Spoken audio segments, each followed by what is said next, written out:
Welcome to Office Hours with Midland University Online. I'm Madison Keith, and today I'm sitting down with one of our MBA alumni, Megan Michalak. Hi, Madison. Hi, thank you so much for joining me today. Your sister had amazing things to say about you, so I'm super excited to sit down and chat with you. So tell me kind of about what you're doing right now in your career. Right now, I am the Vice President of A&E Services at a small architecture firm called Allwin Solutions Group. So we are a service-disabled, small veteran-owned business. So the owner of my company is a disabled veteran, and he started a consulting and architecture firm. And I started there 3 years ago as a project manager and with 8 people, and now we have over 60. So we've diversified to a management consulting team, an A&E services team, and a facilities and real estate team. So I oversee all of our architects and engineers and project managers. Nice. So you worked as a project manager for a while. Yes. Just based on stalking your LinkedIn. Tell me about that. What does that job kind of entail? What do you do in the day to day? Sure. I'm a very organized and very process-driven person and very timeline and detail-oriented, so I really fit into it well. I've managed projects from IT projects to activating buildings, so after they're built, moving people and equipment and furniture in and making sure the building is ready to be occupied and functional for healthcare facilities, and now architecture and engineering projects. So my 3 main focuses as a project manager are scope, schedule, and budget. I make sure our contracts are executed to the letter of what the agreement was. I make sure our team stays on budget and that we stay on schedule and make sure that the client is happy with our work product. So, Gotcha. Okay, so you're making sure that the machine is running. That's right. And doing exactly what it needs to do. Okay, that's awesome. You must be very, very organized to do that. It sounds like organization is probably key. Yes. I think my boss is sick of me talking about processes and process improvement. I come from a lean and healthcare background, so being process driven and efficient is, I think, second nature to me. So yeah, it's always helped significantly being in the project management field. Yeah. How do you stay really organized? Lots of lists, lots of tracking. I use a lot of tools like Trello and other project management software, schedules, and a lot of communication. So I certainly don't do it alone. I have a large team that I work with on all of these projects. So having a team that I'm accountable to and they're accountable to me keeps me on my toes and keeps us organized. Yeah. Yeah. Awesome. So what did you get your undergraduate degree in? My undergraduate degree is from the University of Nebraska Medical Center. I got a degree in clinical lab science. So for the first 8 or 9 years of my career, I worked in and managed clinical labs within hospitals. So quite a departure from what I do today. Yeah. But I always loved science. I always loved biology and chemistry and didn't want to be a nurse, didn't want to be a doctor. And laboratory science, it's a bit of a mystery. You get to solve puzzles and problem solve. And so it was really appealing and a fun career for 9 years, and then was ready for a change, kind of hit my ceiling and needed to decide what I wanted to do next. So yeah, you're actually the 3rd person in a row that started in medicine but isn't in medicine now. Which you made it a lot farther than I think you've made it the farthest out of everyone. I made it a semester, which I always connect with people on that, but you made it a lot farther than I did. What kind of caused that shift? I know you said you kind of hit your ceiling, but what did that kind of look like? Yeah, so I think I'm a person that always likes to be challenged, and it seems I work really hard to master what I'm doing, and then I master it, and I want to try something new. And so I had worked my way up to the top of management within the hospital for laboratories. And I had to make a decision. Did I want to go into administration within healthcare, or did I want to try something else? And I had gotten an opportunity from a local architecture firm to come and be a consultant for their healthcare team and work with laboratories and help with the design of them and increasing their efficiencies and processes. So I got to sort of bridge the gap for 5 or 6 years where I still had my toe in directly into the laboratory by consulting and then learning about architecture and design. So it was a bit of a chance. I didn't know that that's what I wanted to do when I made the decision I wanted to change, but the opportunity presented itself, and I took the leap, and I've loved it ever since. So that's awesome. What advice would you give to someone who's considering switching career fields but isn't quite sure? I would say that it involves a little bit of risk, and that's okay. And you should certainly, I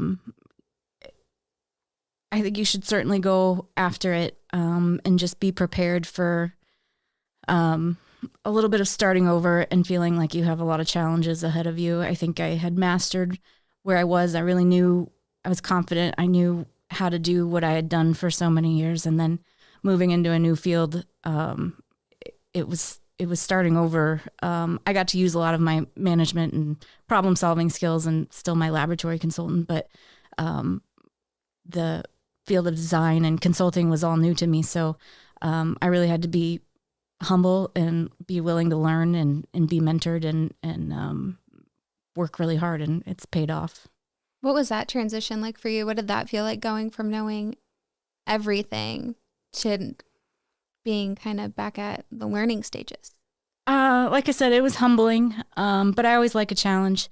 I wanted to switch because, like I said, I felt like I had mastered it, and I kind of came to work every day. I don't want to say bored, but unchallenged. I knew what was ahead of me, and so for me, it was exciting to get to learn new things and be uncomfortable, because I was certainly uncomfortable. I had to stand in front of clients and sell ideas and work with them to problem solve, and that was never what I had done day to day before. So the first 2 or 3 years, it was a lot of learning about myself and learning new skills, and it was a lot of fun once you could look back and see how much you'd accomplished from trying something new. Isn't that the best, is when you look back on the journey and you start to feel comfortable and you're like, whoa, I really didn't know anything, and now I'm here and I've done so much. That's the best. For sure. So you also got your MBA with us. Where did that kind of fit in to your career aspirations and your goals now? Yeah, so sort of setting back on the theme of learning something new and then mastering it and becoming bored and wanting a new challenge. I had been in the consulting world for 5 or 6 years and said, well, I'm ready to try something else. And I knew I really liked the field of consulting and design and didn't want to go back to healthcare. And I was looking at what my gap was from being able to move up within the industry and realized that I don't have a interior design or architecture degree. And so and I didn't want those. And so what could I do to make myself, give myself the platform to be able to be promoted and moved up in new opportunities. And so I thought getting my MBA would build my business acumen, fill in those gaps, help the industry be more strategic. And also project management was pretty appealing to me. And so Midland had, with their MBA, project management classes and the ability to get certified. And so that really sealed the deal for me to go back. And I knew exactly what I wanted to do as I started my MBA, what the next thing was when I was going to get done with it. So yeah. Did you feel like it met your expectations?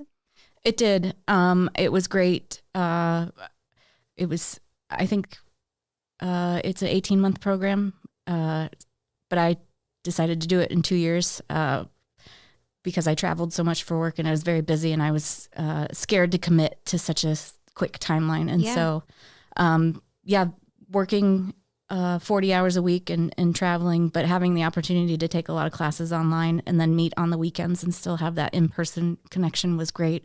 And it really worked out with my schedule. And I didn't want to commit to anything that I didn't feel like I was going to finish. Mm-hmm. And I thought Midland was great about laying it out in a way that I didn't feel like I had to make decisions at the end of the semester of what I was going to do next. I signed up and it was all laid out, and I knew when I was going to be done and what was going to happen between, the first day and the last day. And so that helped me plan my life around school and make sure that I could finish it and be successful. Yeah, I'm sure as a really organized person, that organization was probably great. Yeah, it was. Having a nice plan. I didn't have to think about anything. They did it all for me. So it was fantastic. Oh, that's awesome. Yeah, that's great. What do you think you got the most out of your MBA? What was the most rewarding thing or the most interesting thing that you learned? Well, I think the most tangible thing was my project management hours and then able to be certified. I mean, that was the thing that led to the next two parts of my career. But I think the other thing I gained from it was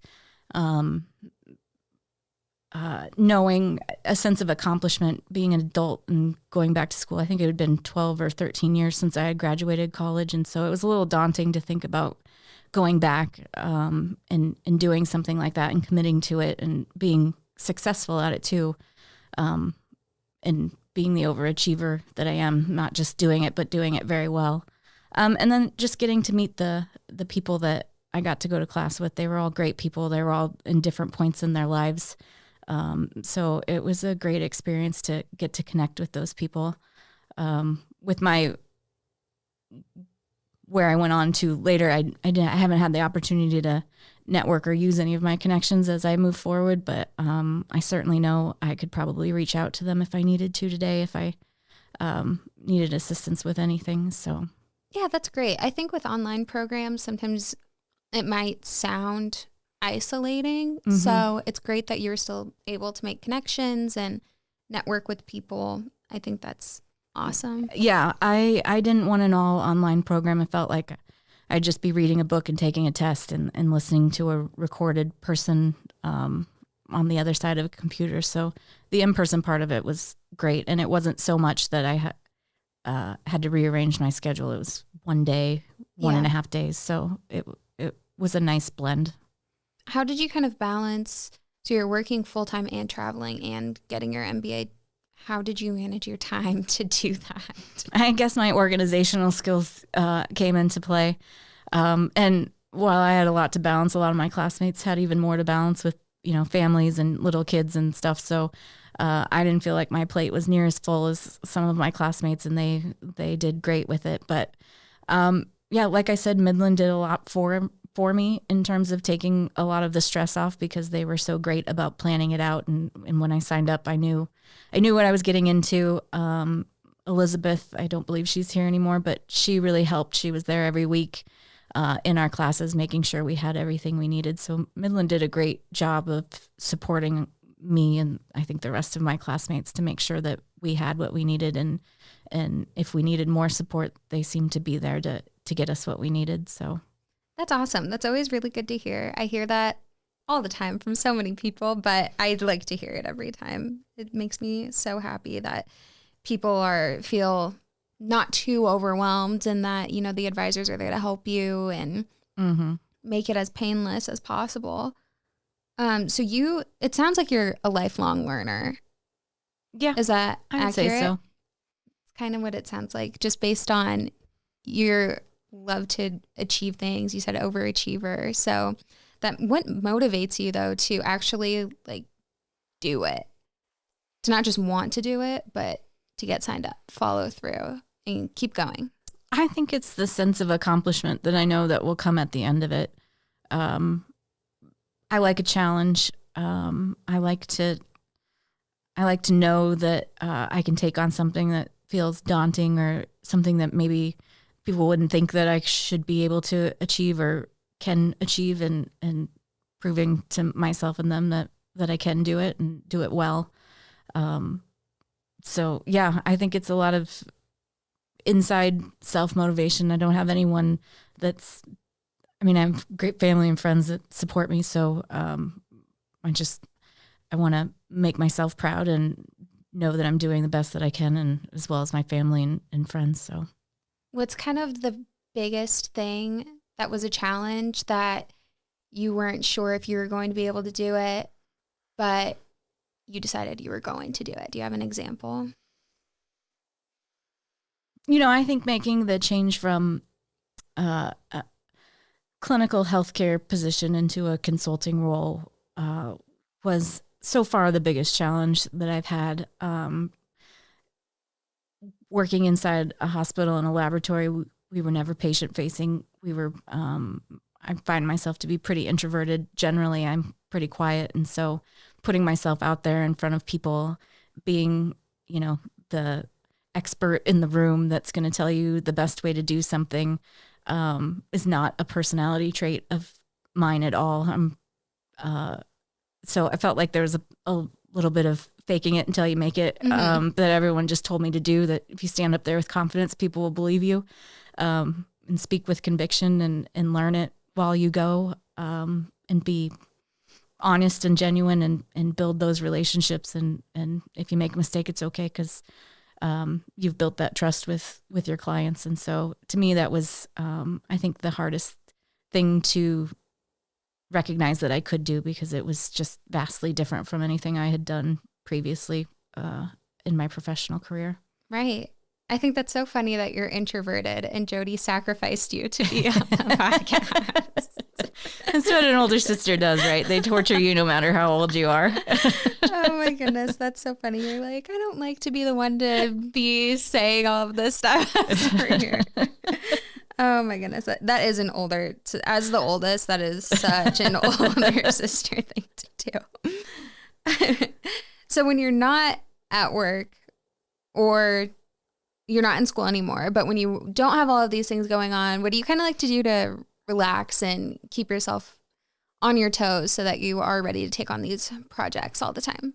Yeah. I during COVID picked up golf and have become obsessed with it. So I am on the golf course, is where you generally can find me if I'm not at my desk working.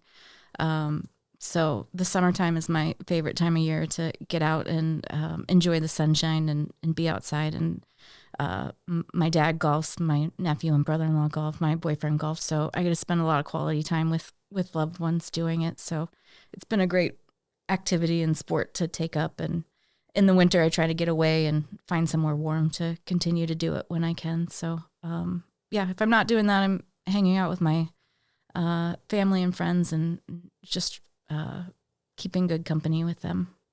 That's awesome. I don't know very much about golf, but I did get to drive a golf cart for the first time at a Midland event, and I had the time of my life. If you need someone to just drive it around and carry your stuff, let me know, because I think that's the most fun I've had in a long time, was just driving the golf carts around. I think caddying would be right up your alley then. You can give advice and drive me around and drop me off at my ball. That'd be great. Oh yeah, I'm so down. You just let me know. You let me know. I think I'd make an excellent cart girl. But the cart girls don't drive you around, right? They bring you refreshments and snacks. So I like them. They were there that day too, and I like them very much. They were fantastic and so much fun. Yeah, that's awesome. What do you think is next for you? Gosh, I don't know. This current position that I'm in is pretty new.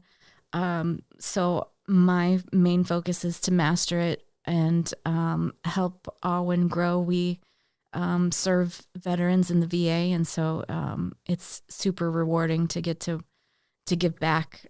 So I just hope that my main goal is to make our company as good as it can be, and make our architects and engineers have designs that serve the needs of our veterans and make their healthcare system better. So that's my main focus right now. That must be really rewarding, working with so many people that have a very clear common goal and achieving it together.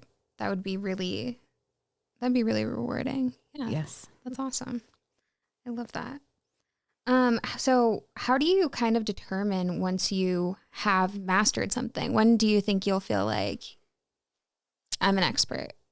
I think it's, it sort of feels like boredom. I have an answer to everything. I know what to anticipate most days. So I feel like that's when I know I've mastered something, when I can speak about something with a lot of confidence and be 100% sure with any question that you give me on the topic. And so to me, there's not much of a challenge left when you know how to navigate it all 100%. So that's when I generally know it's time that I got to find something else to get me motivated in the morning. Yeah, for sure. Let's see. What is the most exciting thing going on in your industry right now? I think, well, I mean, it's healthcare. Like I said, we work almost 100% with the VA and veterans. And so I don't know if it's exciting, but it's certainly rewarding. I mean, healthcare is constantly changing and evolving. And so anything we can do to make the design of a healthcare space better for the veterans and help physicians and nurses and other healthcare staff treat their patients better and make a healing environment, then I am excited about that. So I would say it's not a trend or anything, but it's certainly a motivator to know you're doing good in the world every day and contributing to something better. I think that's exciting to make a positive impact on the world. That's pretty exciting. Did you face any challenges? Did you face any challenges getting your master's online that you were able to overcome, that maybe someone else would have the same problem? You'd give them advice. Yeah, I think time management was the thing I was most concerned about. And like I said, Midland was great about helping with that and being flexible. Like I said, I think the program was accelerated in 18 months and I was super nervous about doing it that quickly and making sure that I could do my job well and be successful at school. And so, the school worked with me to compromise and let me do it a little more slowly and still graduate on time with my cohort. And they were great in making sure that I was successful and addressed all of my concerns when I met with them before I decided to enter the program. Yeah, that is so valid. I feel like that's probably one of the biggest deterrents for people wanting to go back to school as adults is how am I going to balance this with everything else going on? Mm-hmm. But I do agree with you. I hear our advisors all day, every day, working with their students, answering all of the questions. They all always have their phones on them and they're amazing about it. So I think it's something that's kind of unique to us that we really genuinely prioritize that. Yeah. The size of the cohorts, the size of Midland, it's definitely that the school knows about you and it really wants you to succeed and you're not one of 1,000, you're, one of 10 or 20. And so having those small classes and cohorts, you weren't going to fall through the cracks. They were making sure that they were looking out for you and the teachers were great too. If we had any scheduling conflicts or falling behind, they were always super understanding and would work with us to make sure that we could get our work done, but not negatively impact our work or home life. So yeah, that's awesome. What was your capstone experience like? I don't know a lot about the MBA capstone, but I'm curious. Oh, you're making me think back now. We did a business project, business research project. I worked with First National Bank, and we were investigating for them, I think some sort of loans for international loans and what the need for them was. And so we worked with, my group was 5 or 6 people. We had some great folks at First National that gave us the project, would check in with us. And then our Midland advisor was super helpful in making sure that we stayed on track and met the goal of our capstone. And then we presented it to the leadership at First National, and they made a decision on whether or not they wanted to go forward with it. And so it felt like a real project. It felt like we were doing something good for First National. And I knew that that they could have confidence in the information we were giving them. So it was good. And it was nice to get to work with our team. I think my sister was on my team, so it was fun to get to work with her. That's awesome. That's so cool that your capstone is in teams. I'm sure that helps with just like forming connections and, you don't see them as often as if you were in person for the whole thing. So that's cool. I didn't know that it was a group. I mean, there's nothing I've done in my professional life that hasn't been a team effort. And so it felt supernatural, or supernatural.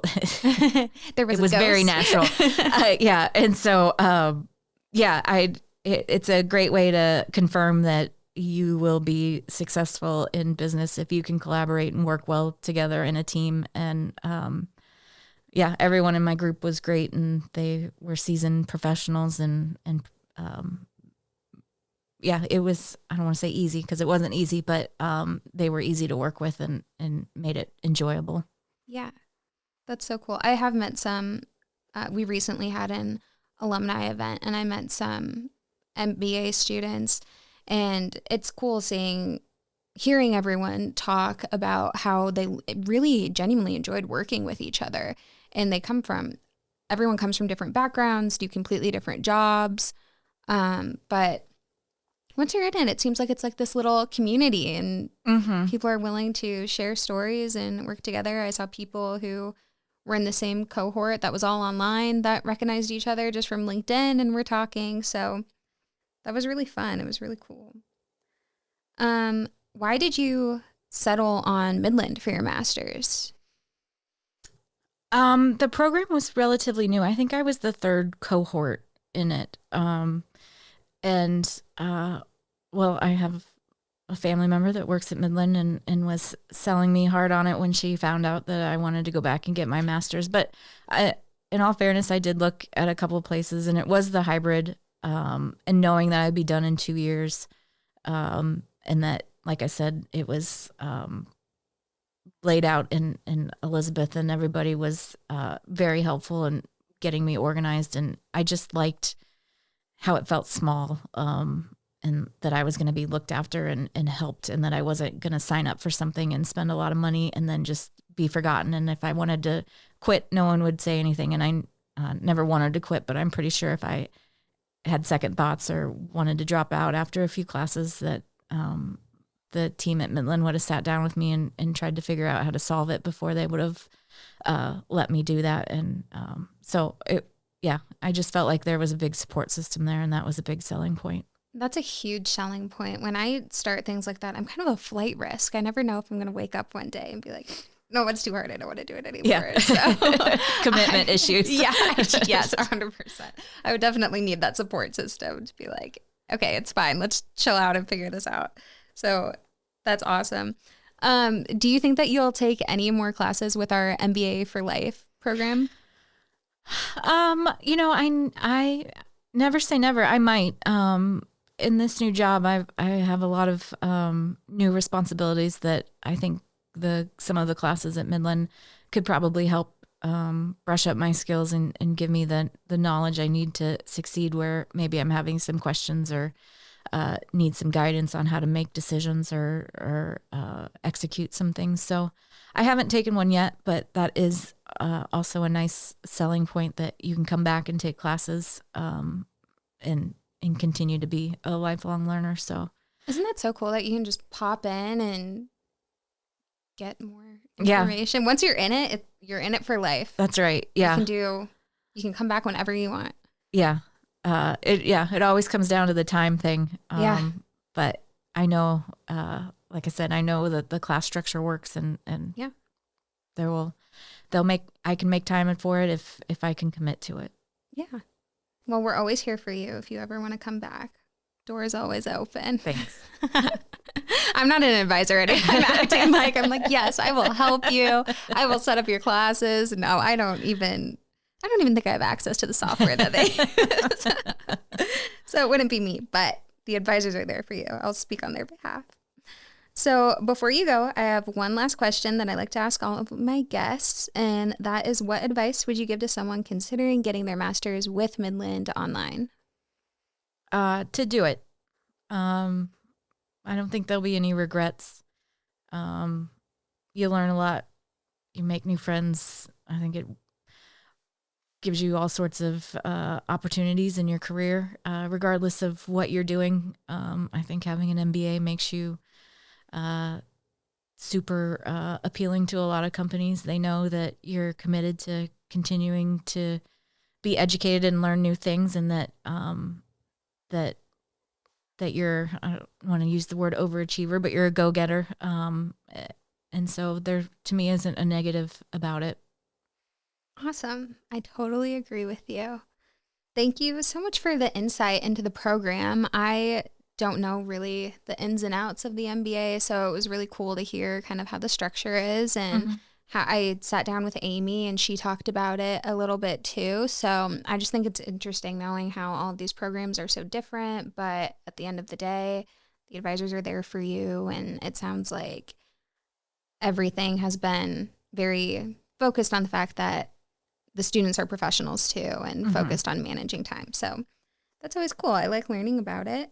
And thank you so much for joining me. Thank you all for joining us on this episode of Office Hours with Midland University Online. For more information about our graduate and professional studies programs, visit us at midlandu.edu/online. Visit the link in the description to follow us on social for program updates, upcoming events, and podcast release dates. Thank you so much, Megan. Thanks, Madison. Bye.